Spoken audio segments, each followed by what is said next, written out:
And we're live here on Facebook. I'd like to welcome those listening in podcast land. And Rich, I want to welcome your doggy who's in the background. People, yeah. He got out of his bed because the wife came home. So yeah, we got to see who came in. He heard the garage door go up. yeah. So and also welcome to all those watching us on the YouTube. Yeah. So Rich, you have your dog. I have my new fish. I don't know if we talked about it last week, but we did. You're... Lots of fish. So how's your week?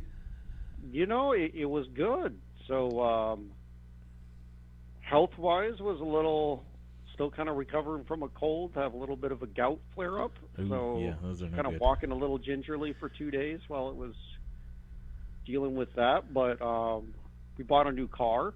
Yeah, that's bought a new car fun. over the week on Monday night. So a 22 CRV.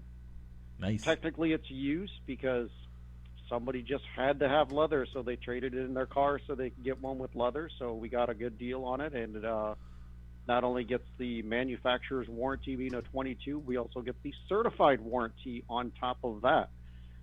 So a new car with only 1,200 miles on it. Wow. I mean, you can buy a brand new car with more miles than that on it, just from test drives and all that stuff. So, good on you guys. That's exciting. Mike, how was your week? It was good. It's a little weird to be back on a quote unquote normal schedule, getting back into the swing of things. Interesting and always fun, but back at it and trying to get some recovery done. Not that we were sick or anything, but just traveling. I had to do an oil change in the wife's car, get the baby back on a normal schedule, who hasn't been on a normal schedule for the last 2.5 weeks. Trying to get her back on schedule and ready to go. And then just in general, work and school and Danielle having school, and school's starting to wind down, but it's not quite. We're in that like last 3 weeks of school is where we are. It is the last week of April, and we still had days that started in the 20s when I went outside to leave for work. So, I mean, yeah, it's just it's a little rough. Yeah, I would have expected it to be like in the 50s and 60s every day by now, and we're still getting days in the 30s. Yeah, it's kind of weird. What about that? Where's that global warming we keep on hearing about? It's climate change now, Rich. And it's climate change now. Yes, it is still affecting us. Okay. But anyway, so let's move on. As we do, we're gonna get into the show. Rich, man, we have a lot to talk about. We have the draft, which is going to take up the majority of our time. We have Stanley Cup playoffs to talk about. What else do we got this week, Rich? We're going to have to talk about the Cubs, even though they're not playing too well, but we still got to talk about them. And we got a new member of the 3,000 Hit Club, and we finally know what the league is going to do with Trevor Bauer. And then we'll also be going into the NASCAR corner to give you our picks for the Duramax Dryden 400 over at Dover. But Mike, what do we got to do first? We got to roll the intro.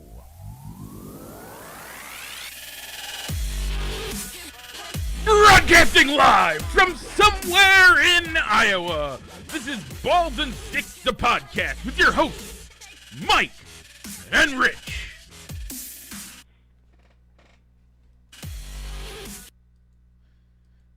And we're back. I'd like to welcome you back to the show. So, Rich, this week we had a poll question.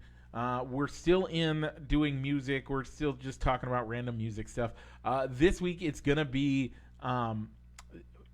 specifically football music.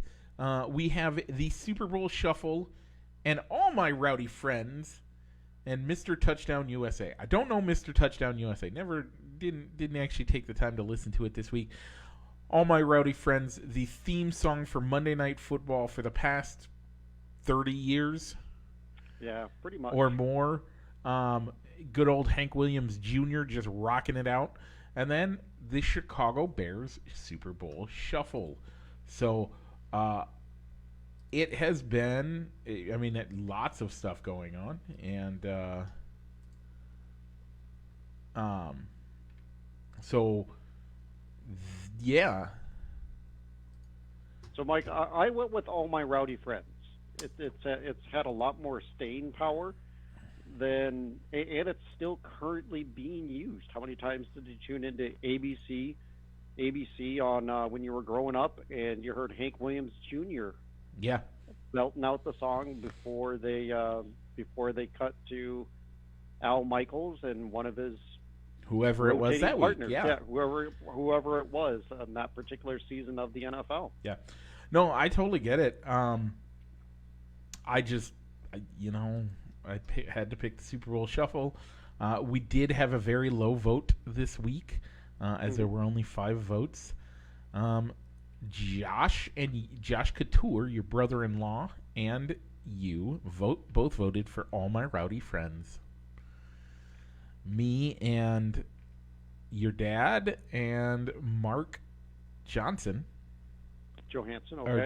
sorry, we have a tie. All voted for, and there were 3 of us that voted for Super Bowl Shuffle. All right. Only 2 for All My Rowdy Friends. Oh, okay. Gotcha. So Super Bowl Shuffle wins.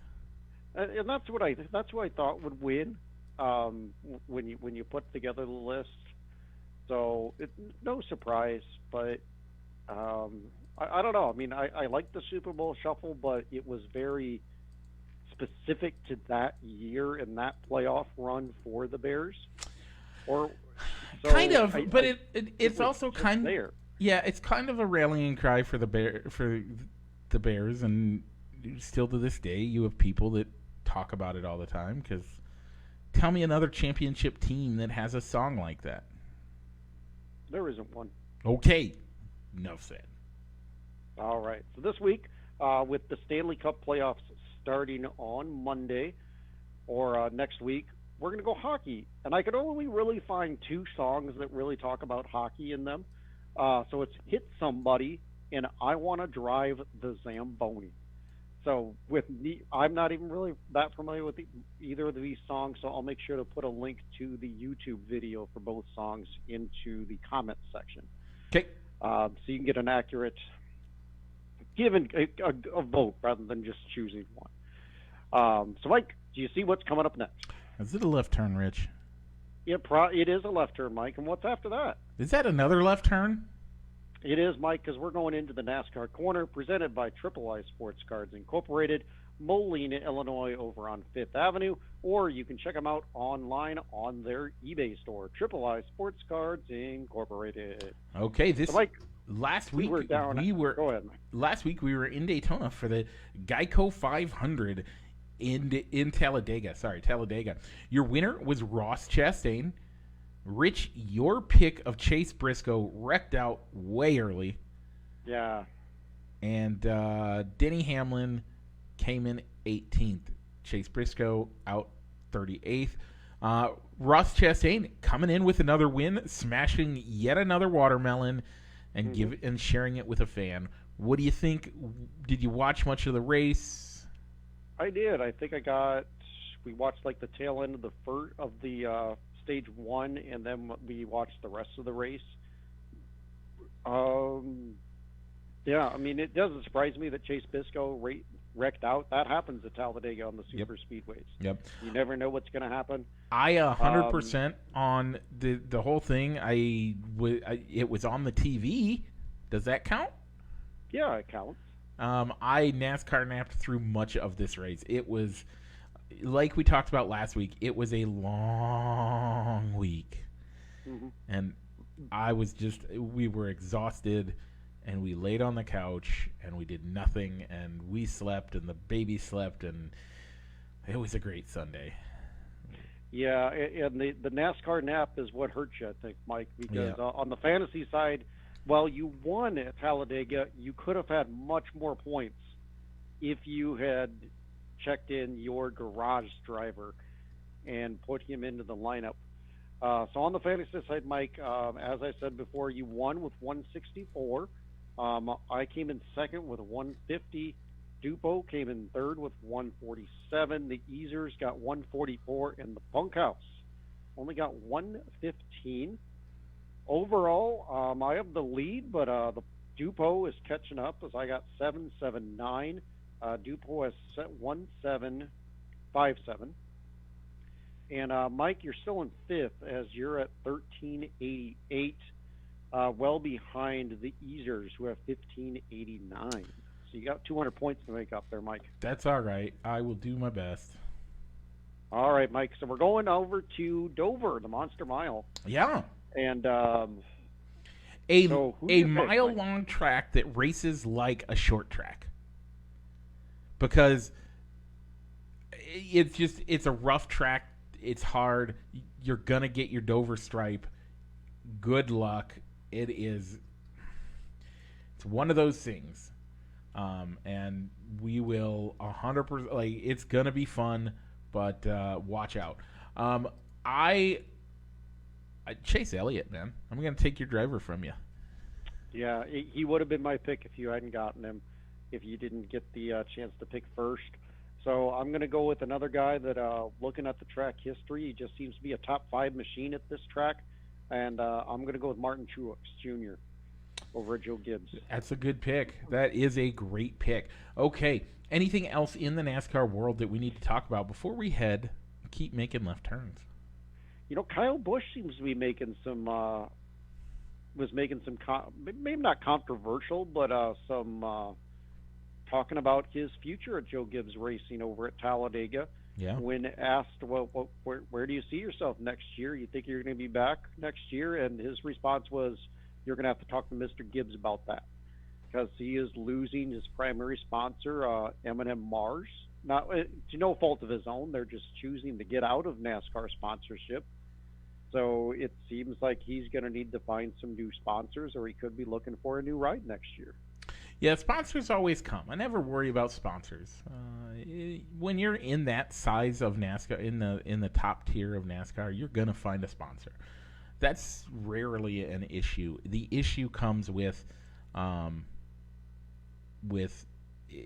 just whether or not the team dynamics work, and whether or not Kyle can make that as something that makes them happy. But we'll see. So, Rich, this has been the NASCAR. Well, what are your thoughts, I guess? I'm sorry. Yeah, I mean, I think a team as big as Joe Gibbs, I don't see them going down a car just because they can't afford to sponsor a car. But at the same time, it's not like Hendricks, where you could slap HendricksCars.com all over Kyle Larson's car when they signed him coming back from his suspension, where Yep. maybe it was kind of hard finding sponsors that would want to pick him up right away in his first season back. Yep. But I've seen some articles around saying that maybe he could jump over to Stewart-Haas Racing, because they supposedly were making a big push for Kyle Larson, and just got scared off a little bit, and Hendricks outbid him for him. So maybe he jumps over to the Ford racing machine of Stewart-Haas instead. Yeah. At the end of the season. It'll be slightly controversial no matter where he goes, because it is Kyle Busch, and in NASCAR fandom, he's kind of one of the hated guys. So check it out. This has been the NASCAR Corner, presented by Triple I Sports Cards Incorporated, Moline, Illinois. Check them out on 5th Avenue for all your sports memorabilia needs, or on their eBay store. Once again, that's Triple I Sports Cards Incorporated. From making turns on the asphalt to making left turns on the diamond, let's quickly go through the Cubs week, and then we'll get into real news about baseball. So first, the Cubs went 2-4, bringing their overall total to 8-7. 12. Yeah, not much to talk about this week. No, I guess last really. Saturday we can talk about that game. Yeah, Scored all our runs in one game for the week. pretty much. It seems like they couldn't even. I was just following the game as I was getting updates over the phone. I wasn't listening to it on the radio that day. But it just seemed like reading the recap. It just seems like even the outs, even some hits just blooped in there, and Pittsburgh just could not get anybody out. Yeah, And because benefited, but when you start seeing scores in the double digits, what's the one thing that goes through your mind, Mike? you got to save some of those for tomorrow. Exactly, save some for tomorrow. And the Cubs just didn't. They didn't save any. They got a win down in Atlanta, as well, a 6-3 come from behind victory in extra innings. That was a nice win against the world champs. Yeah, it's rough. It was And rough, this whole but season, do you expect much more than a 2-4 record every week? Maybe a 2-3, or a 3-3. Maybe I think we'll get a few of those this year, but I don't expect a ton. no, it's going to be rough. I mean, it isn't like they have players coming back from injury. They're not getting much help off the injured list either, because I don't think Wade Miley is going to be a difference maker once he comes back to the rotation. So, I mean, this year I still think it's about seeing, all right, can what you got in the second half out of Wisdom and Swindell are they going to be bench pieces, or are they going to be guys on cheap contracts just taken up, or are they going to be a warm body for this season and next season until you figure out till the prospects that you acquired in all those trades last summer work their way up the minors to come onto the big league roster. Yeah, that's one of those that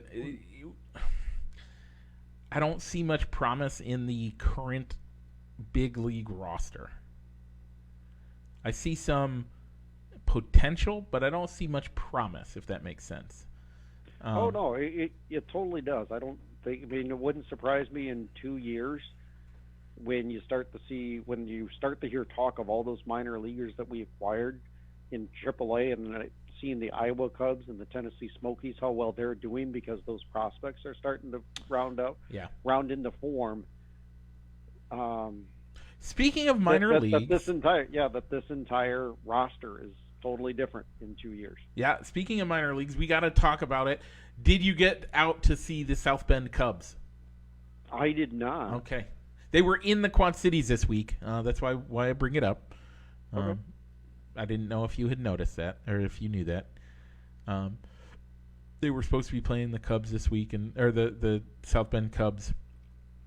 And I just wasn't sure if you were going to go out and check out some of those guys.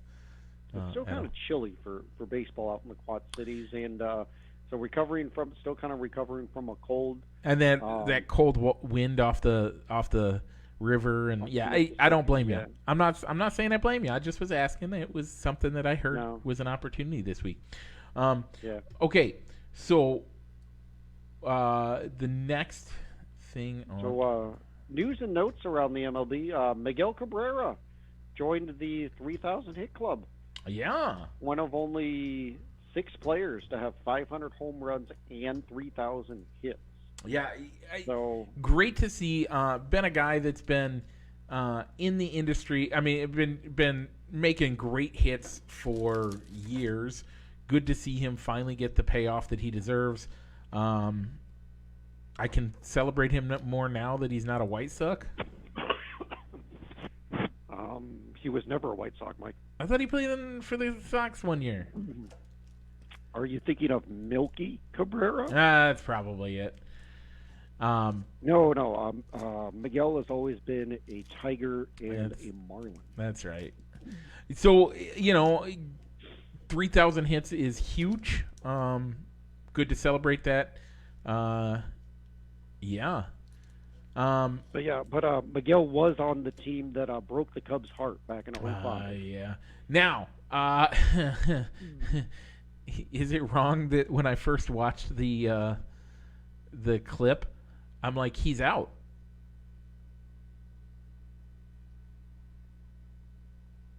Yeah, You thought he was going to be an out. No. No timeout. No indication of a timeout had been given when. Who are they playing? They were playing the Rockies. When the Rockies player comes over and hands him the ball, and he's not standing on the bag, by the way. That would have been ironic if the umpires would have called him out. I mean, it wasn't Angel Hernandez, so all the other guys understand that the game is more important than you. So Angel Hernandez would have called him out because he's a. Sorry, we'll get off that subject because we don't need to talk about that guy. He doesn't deserve the air that we breathe. We should actually. That would have been ironic. That would have put him up there as most hated umpire in Detroit, other than the guy that blew a perfect game for one of their pitchers, Armando Galarraga. Yeah. So in lots of things to talk about on with baseball this week, but it was just one of those things that I noticed. Obviously, the game is bigger than, and they understand that moment is bigger than calling an out where a technical out should have been called. I hadn't considered that, Mike. So good catch on that one. Just saying, he technically was out. Nobody called a timeout. He was just celebrating, and the first person to him was the guy holding a Rockies player holding the ball, who gives him a hug off the bag. What would that be considered, Rich? That would technically be an out. He was off the bag. He got tagged with the ball. Yeah. And then they handed him the ball. Yeah, but him and Iglesias were former teammates. Yeah. No, I totally get it, and I have no problem with it. That was my first thought when I watched the clip. All right. The second piece of news. Do you want to skip? Do you want to go into the one that I just teased that we don't have on the outline? I don't think we'll talk much on the Trevor Bauer thing, so we'll stick with where we got. Trevor Bauer, been suspended 2 years, and all the time that he spent on administrative leave does not count towards the suspension. And I guess the suspension stems from domestic abuse, which he's now legally disputing. Yes, because they agreed to, I guess, consensual. Yeah, consensual. Yeah, we're not going to go into all the details. Consensual violence, apparently. Yes, but that the other party said he took too far. But yeah, I don't think watermelon. Yeah, whether he wins the appeal, loses the appeal, I don't think any MLB team is going to touch him. I mean, he won the Cy Young in the strike shortened season, but other than that, he's kind of been really outspoken player. So I think he's done, Mike. I don't know. I like a lot of his arguments and what he points out to. And what he brings to the fandom of baseball. But I agree. He's done a lot of stuff that really is going to hurt him in the long run. So, either way, that sucks for him. But watermelon. Anybody that gets that joke will understand. Okay. I'm not one of them, folks. Yeah. So, Mike, what's the third thing before we kind of go the on? Third thing, an even quick hit of talking about the NHL before we go into the draft, Mike. Angel Hernandez blows a game, not just a call, but if you look at his record for the day, it's one of the worst things we've seen in baseball in years. Less than a 90% accuracy rate in his balls and strikes calls for the day. Less than 90% accuracy. He is why the world wants robo-umps. And by the way, he's probably the reason why I would support robo-umps, because I don't trust guys like him not to get in there. I also don't understand the league is saying, well, we can't fire him. Yeah, can you say, all right, you're going to now be a permanent base running umpire? You can't be behind the plate anymore. That's the thing that I kind of wonder about. Why is there? I mean, what sort of ironclad agreement does the umpires union have with the MLB that there's no accountability for the umpires? I think the problem there is it's not that there's no. You're right. There is no accountability. That's yes, but more importantly, why is there no transparency? I don't mind if there's not full. No, I do mind. I do. I'll say it. I mind. If there's not some sort of accountability, what's the point? You're right. 100%. I don't have a good answer for it, Rich. And that's okay. I mean, the robo-umps, Joe West came out and said, all these robo-umps, it's not going to be what everybody thinks it's going to be, but at least if it's a robo-ump and if you're using an automated strike zone, there's not as much to argue about as saying that he blew that call. It's like, nope, the strike zone's right there. It adjusts for the hitter based on their height and whatever. Yep. So you know what? You can't argue with the system that's in place. Yeah, no, I totally agree. I don't understand it. I don't get it. And quite frankly, I don't think that the world deserves it.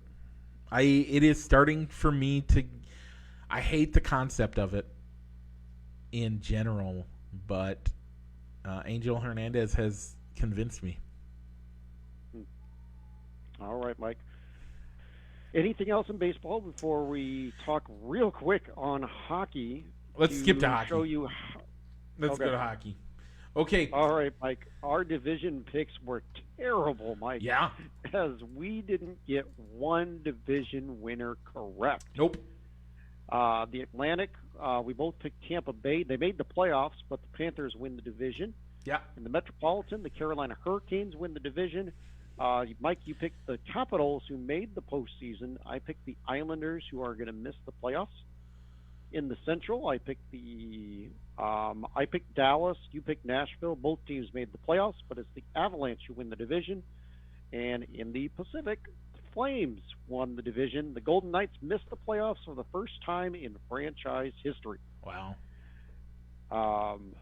Making it very hard. So our preseason Stanley Cup picks were the Golden Knights versus the Lightning.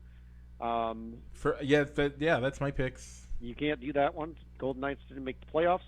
And my postseason pick of the Islanders over the Stars isn't going to happen, as the Islanders aren't making the playoffs. So, Mike, what is your updated pick for the Stanley Cup winners before the postseason starts on Monday? Let's go Toronto Maple Leafs out of the East and the Minnesota Wild out of the West.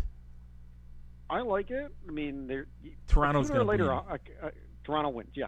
It'd be nice to see the Stanley Cup go back on north of the border. So, yeah, and I like the Wild. They're pretty good this year. They've been pretty good looking at the standings, because that's all I look at when it comes to hockey. But I'm going to go with the Colorado Avalanche over the Carolina Hurricanes for my Stanley Cup pick. So that'll close the book on hockey for a couple of months, as we probably will not revisit hockey until the Stanley Cup playoffs start. Okay, let's get into the big talk of the week, the NFL draft. Rich, you and I had a good thread going on Thursday night. A little bit less yesterday, but it was where some more impactful stuff for us happened than anything. Mm-hmm. But let's get into overall. Your thoughts on all of the teams, and then we'll break it down to which teams do you think did the best, which teams did the questionable, maybe not the worst, but you question it a little bit. And then finally, we'll get to our Bears, what we think of the Bears picks. So let's start out with overall, what do you think of the draft in Vegas and these first 3 rounds that we are talking about. Yes, the 4th round just started about 10 minutes ago, 11 minutes ago. So there are picks in, but we are not covering that right now. We don't. We just don't. We're not going to. So overall, your thought of Vegas and trades and wide receivers and defenses and offense and all of that stuff. A lot of trades, not many quarterbacks drafted. Right. And but as far as like the stage setup there, I would have thought with they were advertising it that they would have had a more open feel with it being in Vegas. It looked like when they were just focusing on the stage and the fans, it looked like they just put up like a temporary, almost like airplane hangar, and had the draft there. Would have thought that. I mean, they made a big deal about it being in the Caesars Forum and having the Bellagio fountains in the back. Did you see the Bellagio fountains at all? Yes. When you were on the stage? Did you? How were you watching it? I watched it on ABC. Okay. I didn't even realize ABC was broadcasting it. I was watching it on the NFL Network. Okay. And the NFL Network was posted. Literally, they built a studio on top of the Bellagio fountains. Mm-hmm. So their background was the Bellagio fountains. Okay. Yeah, ABC's I think they were out more in the Forum. Okay. To where they had the fans, they had more fans in the background. It was the ESPN ABC College Game Day crew, Reese Davis, Desmond Howard. Yeah. Those guys instead. So most of their coverage didn't. Most of their coverage was kind of like more on the human interest side, not too much on the predictions. This was a great pick. This was, I don't know about this pick. Yeah. So you didn't really get that type of coverage on there. I had totally forgotten to turn on Sling to see what other channel options I had. Yep. I just went with what I had over the year. Yep. No big deal. Okay. So, what team? Let's start with what teams did well? I know, Mike. I'll let you go first, Mike. I don't think there's an argument in it this year. It's the first time we probably can say this in our lifetime. I think there's a already clear-cut winner in the first 3 rounds of the draft. I think there's a clear-cut winner of this draft, and that's the New York Jets. I could agree. I think they got the best corner. They got the right corner for what they want to do with Ahmad Gardner, Garrett Wilson. Maybe a little on the small side, but I mean, I think Jameson Williams might long term could be the better answer. But if you want a day one guy that you can pencil in, Wilson was the right pick. Okay, Jermaine Johnson. I kept watching the guy slide down the draft board, and it was like, right? Why is he slipping? What's going on with Johnson that makes you think that he's And they picked him up. Yep. They got a good running back in the second round. Their Bryce first Hall. 3 picks. They had 3 picks, right? They got 2. They had 2 picks. They traded back into the first round to get Johnson. Right. They took 3 picks in the first round. Is what I'm saying. They took 3 picks in the first round, and all 3 of them were great picks. Yep, you could easily pencil in those guys day one starters. I think and I know we're talking about the Jets in specific, but I think 90% of the first round this year will be day one starters. Now, it's a lot of big uglies. It is a lot of big uglies. And the Jets didn't care. They got best guys. They overall did great. And then in the second round they did well too. And for a team that is notorious for having terrible picks in general, getting that running back out of Iowa State, was that their only second round pick, or did they have another one? No, they only had the one. Yeah, they had to trade one of their second round picks to get back into the first round to get Johnson. But they got 4 picks in the top 36. And I think they hit on all of them. I think all 4 of them are quality picks, and I think all 4 of them, especially because it's the Jets we're talking about, have a very good likelihood that they're going to end up in the they're going to end up on the Jets. This draft will change what the Jets look like. I think I know that already they increased their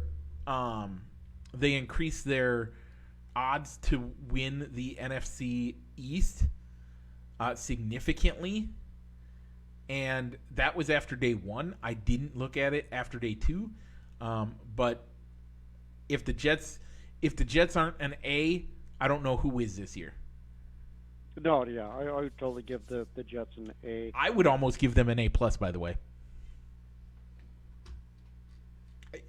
You couldn't tell me that you could do better as the Jets with what you had. No, I probably couldn't. Okay, so then let's get into. You have actually a few teams on that list of teams that you did well. I actually agree with them. So I gave my spiel on the Jets. Your thoughts on the Jets, Rich? I will be quiet and let you talk. No. I liked what the Jets did. I kept waiting for somebody to snatch up Johnson. I was looking at mock drafts all the way leading up to the drafts. They had Johnson going, I think, almost as high as like 12 or 13. So I kept waiting on teams to draft him. He was one guy that I was watching. He's one guy that kept my interest in the draft, was seeing how far he fell. But yeah, I agree with you, Mike. I think the Jets. If I could only pick one, if I had to pick one team that did the best so far, it would have to be the Jets. So another team that I liked the moves that they did, the Eagles. They get a big run-stuffing defensive end in Jordan Davis. Because he was involved in a draft day trade, you almost have to include A.J. Brown. He would have he's probably better than the wide receivers that were available when they picked, by the time they picked the second time around. How about their first pick in Cam Jorgen? It's a good value pick in the second round. You needed a center. Yeah. Jason Kelsey's getting older, so draft his replacement. And Nakobe Dean, a guy that many have projected going in the first round until he got injured in his pro day. So overall, I really like their picks. Even if you take A.J. Brown out of the equation, they've had some good picks. Yep. Another team that I like, the Tennessee Titans. They had some great picks too. I mean, they get a younger, cheaper version of A.J. Brown and Trevon Burks. And even the rest of their picks were really good for what they needed. Getting a good corner in McCary, a good offensive tackle in Petit Frere, who the Bears could have drafted in the second round, but chose not to. And they get a project quarterback who many people picked would be the first quarterback off the board, in Malik Willis in the third round. Yeah, we got to talk about that too. We haven't gotten to that part yet, but I like. I think the Titans did what the Titans needed to do. I don't think they're a team that. I think they're a low A, they're like a 91. Yeah, I give them an A- for what they did. They're an A-. I think the Jets are an A to an A+. I think the Eagles are probably a solid A, if not a A-. They're right on the cusp of being between A+ and A. Let's get to the other two teams you wanted to talk about. Yeah, the Detroit Lions. Wow. They had to have been rushing to the draft. They had to have had the commissioner on speed dial to get that pick in. Yeah. When they got a chance to pounce on probably the best player in the draft, Hutchinson. Yeah, when I was trying to do a mock draft, which we didn't really get to share, I was trying to find ways to get Hutchinson to the Lions. being just wanting to keep him in state. So it's a great find for them. Yeah, that's one of those things that he will be a impactful player immediately for them. Yeah, and they probably get the best wide receiver in the draft in Jameson Williams. You might not see him till like the tail end of the year because he's injured, but yeah, but that's okay. You're looking, and the Lions are okay. You're looking long term. You were just getting ready to say it, and they gave up their 32nd overall pick to get that pick from the Vikings. Those two picks in and of themselves give them a solid A, right? Like that gives them a 95 at least. And then I actually didn't get to see what they did in the second round, or if they did anything in the second round or third round. Defensive end Josh Pascal from Kentucky, not bad. That's actually you don't think of Kentucky as a defensive end, but I mean they got two new edge rushers on the back end. So that's good. And Kirby Joseph from Illinois. Yeah, nice. So overall, I think they're sitting at a solid 95 to 90. I would say a 95. Yeah. And then I liked what the Ravens did. They filled a lot of holes and got good players. The Ravens to overall fill out their roster. The Ravens did what every team should do. Now, not every team is going to be able to do what the Jets did. Not every team is going to trade like the Lions did. The Ravens did a lot of trading too, though. That's one thing they did. But even beyond that, they filled the holes they needed to fill.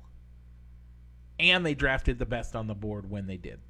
Which means they got exactly who they needed when they needed to get them. They didn't reach. They didn't undercut themselves. They got everyone they needed when they needed them.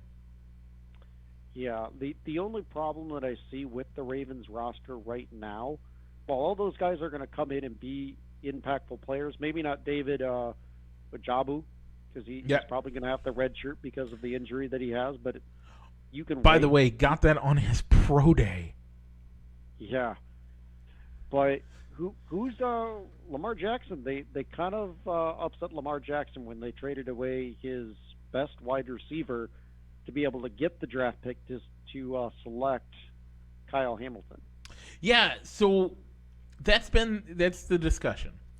Wide receivers. We're doing this off the top of our heads. So I'm asking these questions, Rich, and it's mostly off the top of my head. Name 5 wide receivers in the last 10 years that were in the top 2 rounds that basically wide receivers are a dime a dozen, right? This is what I'm trying to say. Okay. Now, yes, great over the top. But how many of those great over the top guys do we actually have in the league? 3? Maybe 5? That the wide receiver themselves completely changes the game?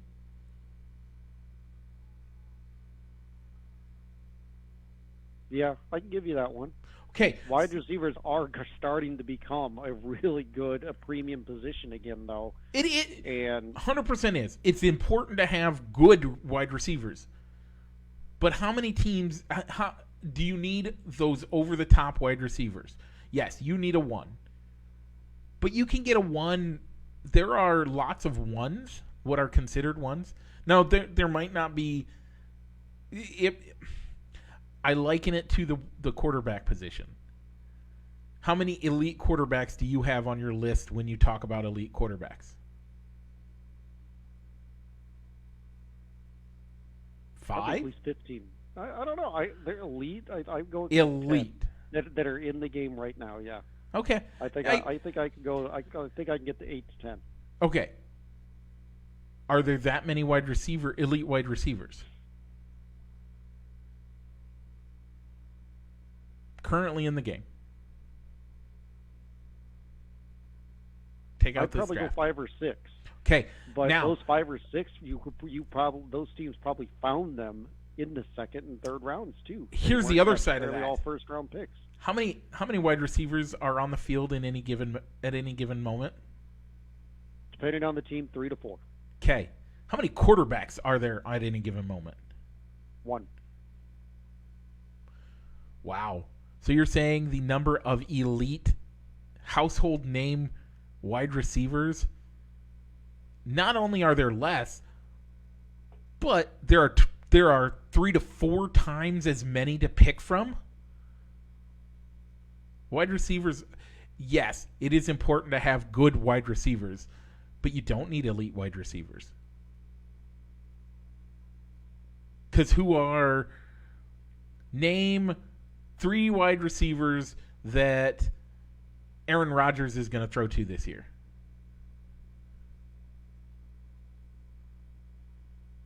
Yep. You got the guy they drafted in Watson, Randall Cobb. Oh, okay. I know, Randall Cobb. And, man. But does it matter? Yeah. For a good quarter. By the way, what sets Lamar Jackson apart from all the other quarterbacks? He can run. Oh, wait. So now you have a guy who can throw the ball, can run.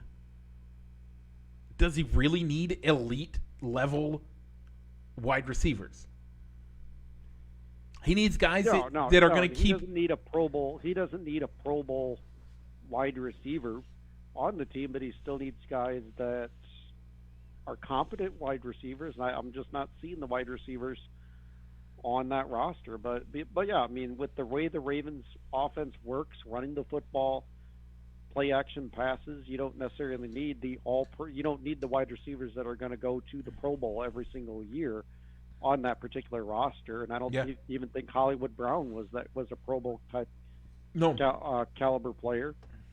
As a lot of their offense flows through the tight end position too. So I in Baltimore, I think yes, there is some negative that there is some question marks in the Ravens, but they still have 2 months before we even start talking about mini camps starting. So yeah. I mean, there's still some time to pick up some guys. They got plenty of time in the later rounds. They'll do develop them. So let's start talking about some questionable teams. Rich, you are highlighting the most questionable call of Thursday night. Yeah, for me, it's the Jacksonville Jaguars. Oh, I thought you were highlighting the other one, but sure, we'll go with the Jaguars. I'll go with the Jaguars first. I mean, when after Trayvon Walker got drafted, the key buzzwords that I heard kept on hearing, even on the draft centric player evaluation coverage on ABC, was unlocking potential. Yep. Potential, and I'm sorry. Yeah, that's the only two I can come up with. I don't remember. I could have swore maybe there was a third one. Do you draft a guy based on potential at number 1 when there was a guy that you know what you're getting in Aiden Hutchinson that you could have drafted?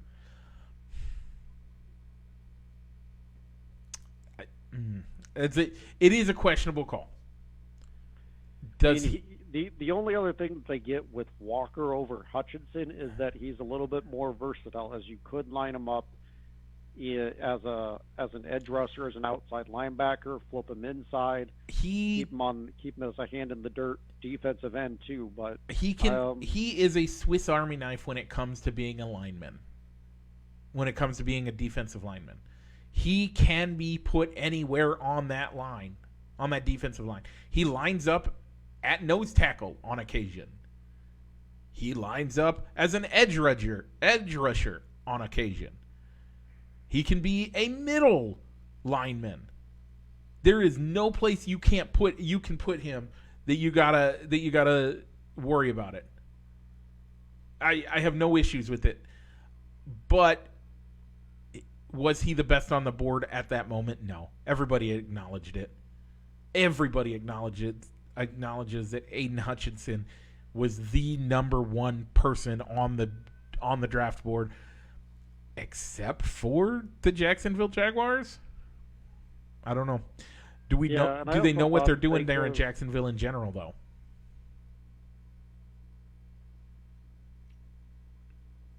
They're trying to establish that. Were they expecting to have to hire a coach after giving Urban Meyer a longer 3 or 4 year deal and some control within the front office? No, I don't think they were. And I also thought that they could have waited on Devin Lloyd instead of having to move back up into the first round to get him. Yeah. With the way the board was developing, I thought they could have waited and drafted Lloyd and not have the trade with Tampa Bay. Yep. Nope. I totally understand and I totally get it. Okay. Let's move on from there and move into what I think is the most questionable call of the first round. The New England Patriots. Yeah, I can agree with that. They draft a guard from Chattanooga College. And not only, like, I don't normally have a problem with something like that, but the fact that he was labeled a mid third rounder. Everything I had seen said he was a third round draft pick. And yet they go and draft him in the first round? The biggest reach we've ever seen in the history of the draft that we've tracked, in my opinion. Yeah, I can agree. I mean, it was a head scratcher. I don't know. I mean, the only line of thinking that you can make is that, the Patriots traded down from that position, traded down to get him, was that maybe they were trying to work the lines and move down again, and there was just nobody to trade with to move down. So they drafted the highest player on their board to fill a need along the offensive line. By the way, we make these statements and we're saying this, but at the same time, we will 100% say, in Bill we trust. Because has Bill Belichick done something that makes you question him? Yes. But does he always make it work out? 9 times out of 10, yes, he makes it work out. Yeah. I mean, if anything, drafting him in the first round instead of trading back and going about drafting him in the second or third round is they do get that extra year of control, that 5th-year option, so they can keep him on a cost-controlled rookie deal much longer as a first-round pick. Yeah. And I also thought they reached on the wide receiver from Baylor, who had there were other wide receivers that were more highly ranked than him. So I mean, the guy's fast. That's really the thing that I've seen on him, but that's it. I mean, I like their pick of a. I thought they could have filled a need with a cornerback or a cornerback instead of him. Yeah. Okay.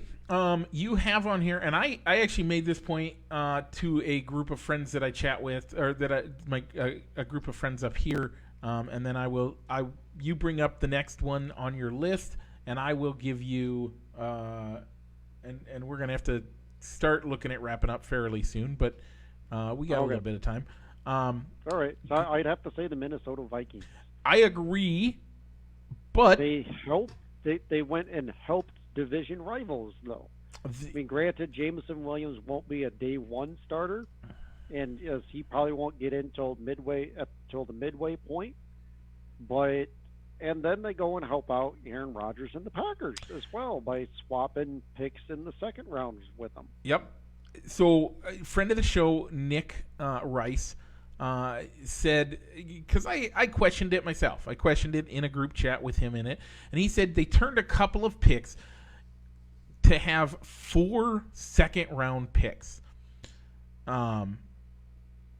He says that they really like this draft, and he loves the trades. He thinks CN is gonna be a beast. I agree. And now they have 4 chances in the second round and the third round. I think those are very accurate points.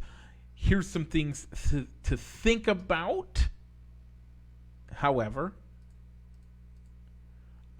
they help divisional rivals. Now, I would also say that they were working to get value picks, and they were not impressed, and they didn't feel like they had the needs of some of these top tier guys. So, whether or not you agree with it, I can understand what they're doing. I don't know why you're helping out division rivals. Maybe those were the only teams calling at the time. Yeah. So because we're starting to run out of time, I'll skip on the Seahawks. Really, the only beef that I have with the Seahawks is that they probably passed on a good passer in Malik Willis multiple times. Yeah. But at least they filled holes elsewhere along the roster. I find it kind of curious that they went and traded away. They went and drafted 2 offensive linemen.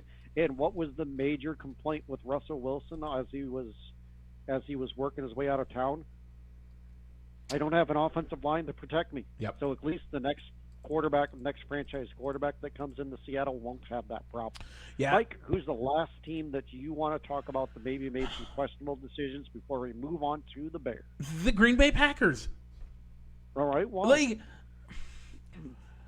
The gripe with the Packers has been, and I made the anti-argument for this one earlier, by the way. I did, okay. and I 100% admit it. But the gripe for the Green Bay Packers has always that they've had for the past 2 or 3 years is that they haven't drafted, and they have not drafted a receiver in the first round since 2013 or something like that. I mean, no, it's longer than that. It's been 20 years. Yeah, it's been 20 years. Last drafted a wide receiver in the first. 20 years. They have arguably the greatest passer that we've seen in our lifetime. And I'm not getting into the greatest of all time. That is not what I'm saying. I'm saying his physical skills as a quarterback, his arm, his ability to put it into tight positions. Aaron Rodgers is the best at that. But he doesn't have anybody to throw to. And I think he makes everybody around him better. Imagine if he had better receivers. Mm-hmm. I think either A, they needed to try to trade up and get in that wide receiver run, or they needed to trade down and get some of those value wide receivers later, which they got one. They did get one. Yep. They had to trade their 2 second-round picks to get him. But man, they got him. I'm not a fan of what they're doing at all. And your thoughts on that, Rich? Anything to add? Yeah, and I can agree with that. I don't think too many people saw the linebacker Walker that they took from Georgia as a first-round pick, Nope. and they drafted him. They drafted him there. I like the defensive lineman pick, because a lot of people had Wyatt as a end-of-round pick. But do they need a defensive lineman? Nope. No, not really. If you're Aaron Rodgers, Aaron Rodgers said all the same things. I think said the right things when he was talking about how, our team has a good history of picking receivers in the second round, but with the way the wide receiver room looks, they needed more than one receiver. Yeah. Yep. So I thought that they probably should have packaged one of those first round picks and one of the second round picks to move up higher in the first round to get a wide receiver, and they didn't. Yeah. Okay. All right, Mike. We've talked about every Chicago other team in the NFC North. Let's talk about our team, the Chicago Bears. Rich, let's give our emoji, our thoughts on the emoji. Rich, you first. What's your emoji? Oh, a thumbs down. Okay. My emoji one. Fingers crossed. Fingers crossed. All right. I don't think it's. I think they got good people at the picks they got. I don't think they are filling the holes that they have 100%. Yeah, ESPN had them that their needs were offensive tackle, wide receiver, offensive guard, defensive end, and inside linebacker. Yep. So who do they draft? Kyler Gordon, Yeah. a cornerback from Washington. Which I thought I can get behind that. I actually that one I have less of a problem with, and this is why I gave the cross fingers. We have had very terrible corners the last couple of years. And our secondary is suffering from it. Yeah, I'm totally okay with Kyler Gordon. Okay. A lot of people even thought that he should have been the pick, that the Chiefs could have not traded up to get Tyler McDuffie and stayed in there and picked Kyler Gordon instead. So maybe this guy, if the Chiefs don't trade up to get his teammate, maybe he's playing in Kansas City instead. So I'm totally okay with Gordon. Okay. The second first round pick, Jaquan Brisker, safety from Penn State. I don't know if there was a need to draft a safety there. That's where I would have taken the wide receiver. I would have probably gone with George Pickens. Now, here's some things that the only thing I can think of is the Bears' strategy is if we can keep the other team from scoring 20 points, we only have to get 21 points. Yeah. That's the only thing I can come up with. That's the only logic that makes sense there. But yeah, I don't buy it. I'm not a fan of it. I'm disappointed. I think if they needed a safety, they could have gotten the safety in the third round.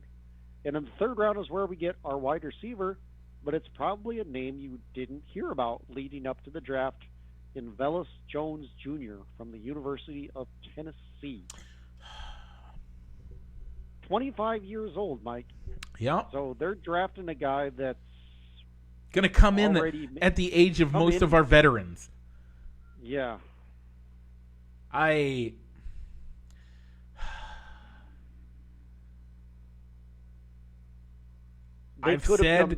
said since the end of the season, we need to improve. I've said for 5 years. I've said for 10 years. I've said for 15 years. Offensive line. The thing we'd never do is get a good offensive line. What was the number one position? Not the number one. The number one was defensive lineman. The number two available this year that didn't get taken as much as one of the other positions, the wide receiver. A lot of people would say that's the second best position in this draft. I would argue there were equally number of good offensive linemen to take in this draft. Equally number of good offensive linemen to take in this draft. Most of them were not getting picked. We saw lots of defensive edge rushers, defensive linemen, linebackers, and corners. We saw lots of wide receivers. We saw a few offensive linemen, but there were still tons on the board when it came to the second round. The Bears could have improved their offensive line with guys that could start day one this year. Yeah. Day one this year, there were guys for us to pick up on day one, and we didn't even look at them. Do they not care that they drafted who could be our potential 20-year quarterback last year? They're not going to protect him? What's the point?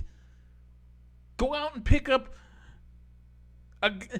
you're going to turn Justin Fields into Jay Cutler. Because if you're getting sacked every week at record numbers, why not go have a smoke on the sideline and not care?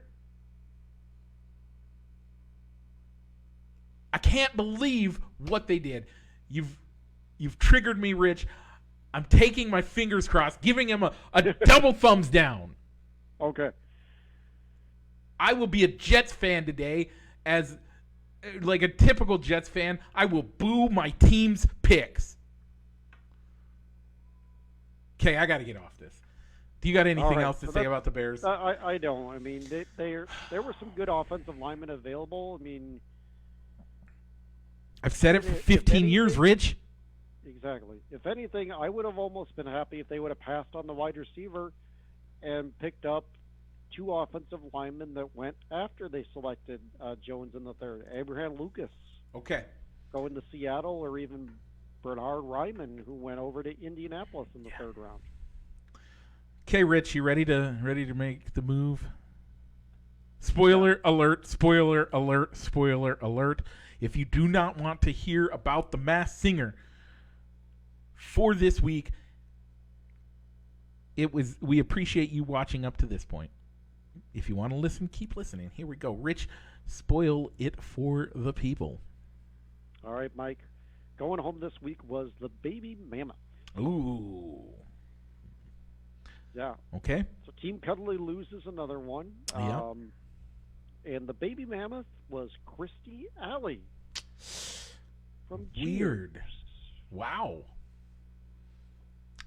Yeah. Does she look as haggard as she did the last time I saw her in public? Yeah. Okay. Yeah, she's more on the heavier side. It's the weight. She must have gone off the Weight Watchers. I didn't say that at all. I know. So maybe it was a good show. I'm not seeing where you think Tom Hanks is the space bunny now. I didn't see this week, so I can't say. So last week I did predict in Rich and I's text. I predicted Tom Hanks is the space bunny. There were a lot of clues last week, and if you want, I can tell you why. But there were a lot of clues last week that led me to believe it probably that he could be. But we'll see. Yeah, and there's more. You'll see that. You'll want to watch for the Viper as well. Okay. The Queen Viper. Okay. Or so Queen's Viper? Yeah, I guess so. Well, yeah, it'll be the Viper, the Space Bunny, and the Prince. Okay. Prince Frog in the finals for that group. Once again, a good, bad, ugly. Okay, Rich. Imagine that. There are people watching on Facebook. Do you have any? Watch us on Facebook. Do you have any shout-outs that you want to give? No. Matt Erickson, happy birthday, bro. Matty Erickson, friend of the show. Okay. Other than that, we are at that time.